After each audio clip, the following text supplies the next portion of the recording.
Assalamualaikum warahmatullahi wabarakatuh. Ketemu lagi dengan saya Sabdan Adi Nugraha dalam pembuatan video pembelajaran simulasi dan komunikasi digital. Kali ini saya akan menjelaskan tentang materi notasi flowchart. Sebelumnya saya bacakan dulu kompetensi dasarnya. Kompetensi dasar pada KI pengetahuan adalah menerapkan logika dan algoritma komputer. Kedua, pada KI keterampilan, menggunakan fungsi-fungsi perintah. Indikator pencapaian kompetensi KD pada KI pengetahuan. Yang pertama, menjelaskan konsep logika. Yang kedua, menyusun flowchart contoh algoritma sederhana dalam kehidupan sehari-hari.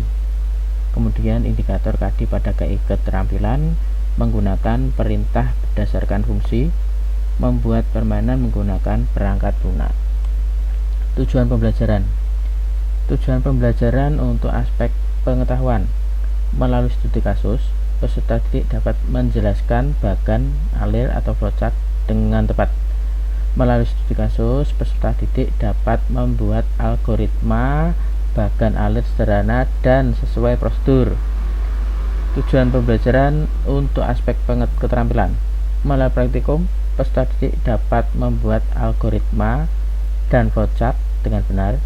Melalui praktikum, peserta didik dapat membuat algoritma dan flowchart dengan aplikasi ataupun manual dengan benar. Materi kali ini yang akan saya sampaikan adalah notasi flowchart. Oke, kita mulai saja. Untuk memudahkan dalam penerapan materi flowchart, silakan amati video berikut ini.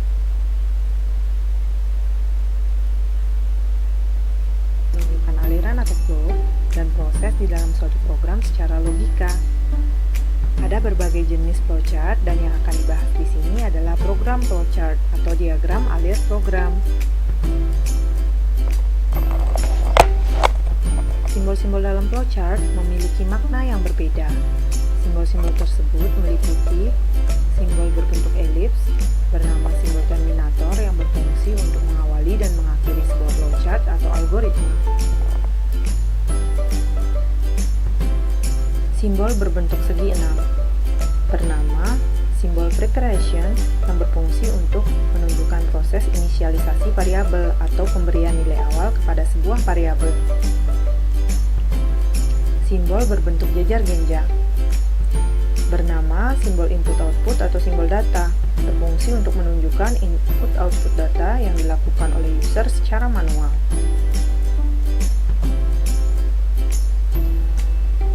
Simbol berbentuk persegi panjang bernama simbol proses, berfungsi untuk menunjukkan proses yang dilakukan oleh mesin komputer.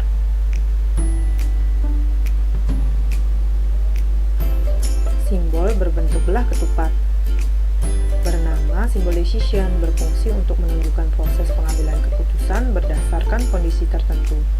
Untuk menghubungkan semuanya, digunakan simbol anak panah bernama simbol arrow yang bertujuan untuk menunjukkan arah aliran. Contoh flowchart pertama. Di sini kita akan belajar membuat flowchart sederhana.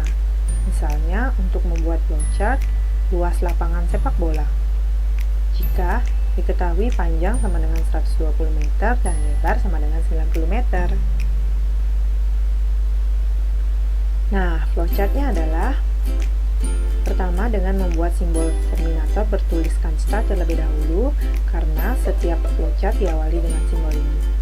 Oleh karena panjang dan lebarnya sudah diketahui, kita membutuhkan simbol preparation untuk memberikan nilai awal pada variabel berupa panjang sama dengan 120, lebar sama dengan 90. Berikutnya, kita akan menghitung luas lapangan sepak bola dengan menggunakan simbol proses lengkap dengan rumusnya berupa luas sama dengan panjang kali lebar. Untuk menampilkan hasilnya di layar monitor, kita membutuhkan simbol output bertuliskan right luas dan flowchart diakhiri dengan simbol terminator bertuliskan N. Untuk menghubungkan semua simbol ini digunakan simbol arrow yang berbentuk anak panah dan menunjukkan arah aliran. Dengan demikian,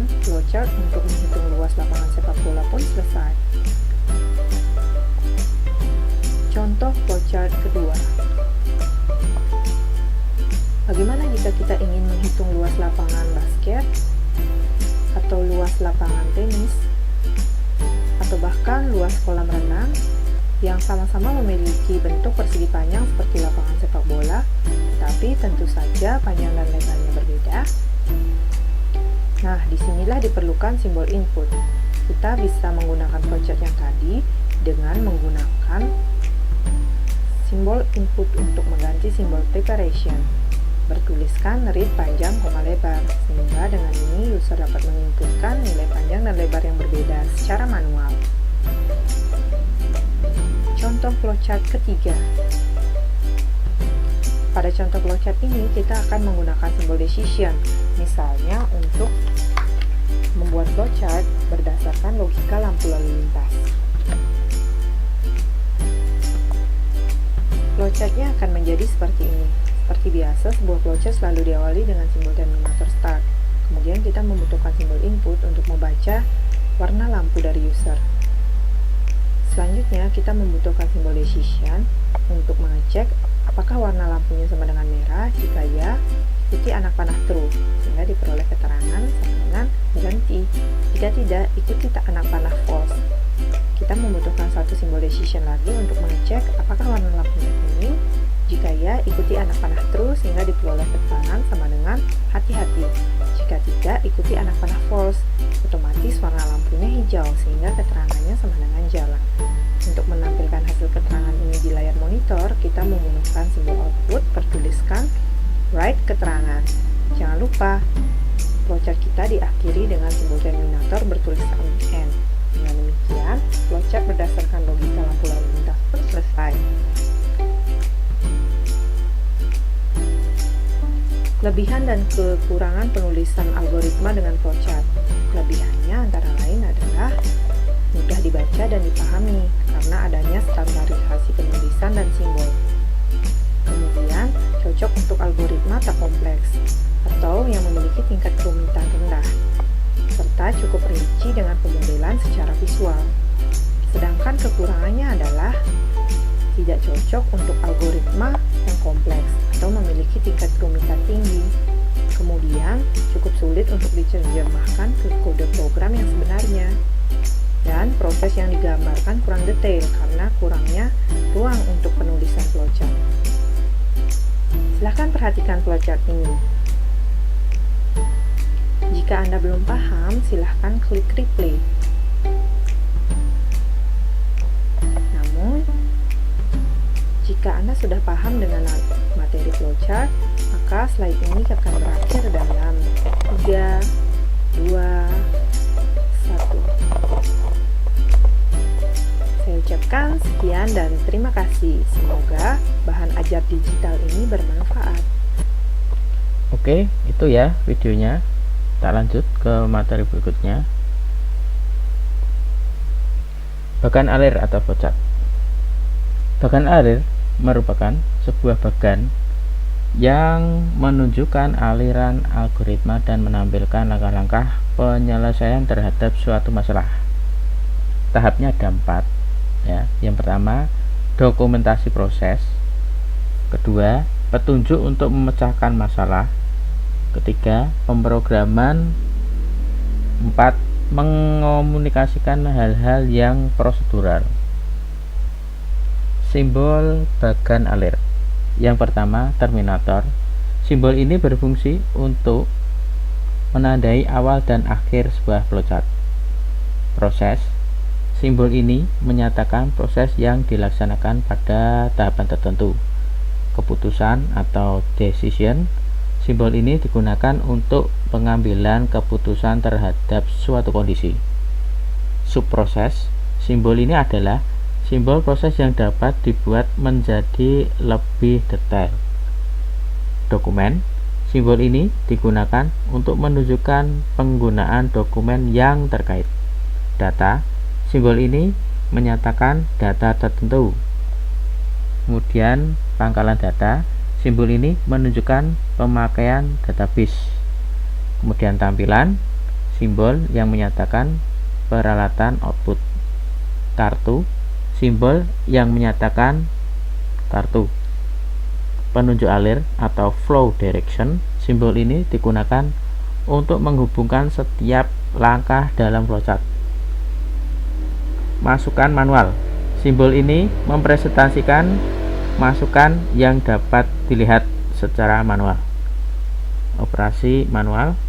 Simbol ini merepresentasikan operasi yang dapat dilihat secara manual. Contoh algoritma membuat kue coklat. Membuat kue memerlukan bahan dan pengalaman agar hasilnya cocok dengan lidah. Berikut ini adalah algoritma dalam membuat. Yang pertama, siapkan peralatan seperti adonan, oven, dan lain sebagainya. Sediakan bahan seperti tepung terigu, margarin, coklat, dan sebagainya. Tentukan komposisi bahan sesuai resep, yakni terigu, margarin, dan sebagainya. Kocok margarin dan gula halus hingga lembut. Ayak terigu dan coklat bubuk. Kemudian masukkan dalam plastik segitiga, lalu taburi coklat chips, lalu angkat kue dan hidangkan. Lanjut, bagian alir dari algoritma di samping. Bagian alir pada flowchart adalah yang pertama adalah start, ini ya. Lanjut, siapkan alat dan bahan. Lanjut lagi, misalnya terigu, margarin, coklat, dan lain sebagainya. Kemudian ya, ke bawah lagi. Lanjut, kocok margarin dan telur. Lanjut ke bawah, tambahkan kuning telur ya. Lanjut, ayak terigu, terus lanjut ke sampingnya, masukkan dalam adonan segitiga. Lanjut lagi, siapkan dalam bentuk bulat, terus taburi dengan choco chip, panggang, tunggu, dan lihat ya. Nih ke bawah, decision ya, putusan matang. Jika matang ya, maka hidangkan. Jika belum matang, maka panggang, tunggu, dan lihat. Terus selesai atau end. Contoh algoritma diagram waktu flowchart lalu lintas 3 arah ya. Gambarnya bisa dilihat, ini 3 arah. Warna merah untuk berhenti, tanda berhenti, kuning hati-hati, hijau jalan. Nah, ini algoritmanya ya, pertigaan jalan ya. Inisialisasi variabel dan fungsi lampu lintas. Tentukan waktu tampil masing-masing lampu. Aktifkan warna hijau pada L1. Pada saat L10, warna kuning pada L1 akan aktif. Pada saat KL10, sistem akan memberhentikan L1. Timer akan terus menghitung waktu mundur. Sistem akan mengaktifkan warna kuning. Sistem mengaktifkan warna hijau pada L3, L1, dan L3 berubah menjadi warna merah. Itu algoritma. Sekarang diagram waktunya L1 ya. Jika L1-nya warnanya hijau, maka L2 dan L3-nya merah, itu berhenti ya. Kemudian kuning atau hati-hati, L2 dan L3-nya merah, kemudian L1-nya merah, L2-nya jadi hijau dan L3-nya merah, L2 kuning, L1 merah, L3 merah, dan seterusnya. Kemudian flowchart, ini gambarnya flowchart ya, tuh. Sekian yang bisa saya sampaikan, kurang lebihnya mohon maaf. Wassalamualaikum warahmatullahi wabarakatuh.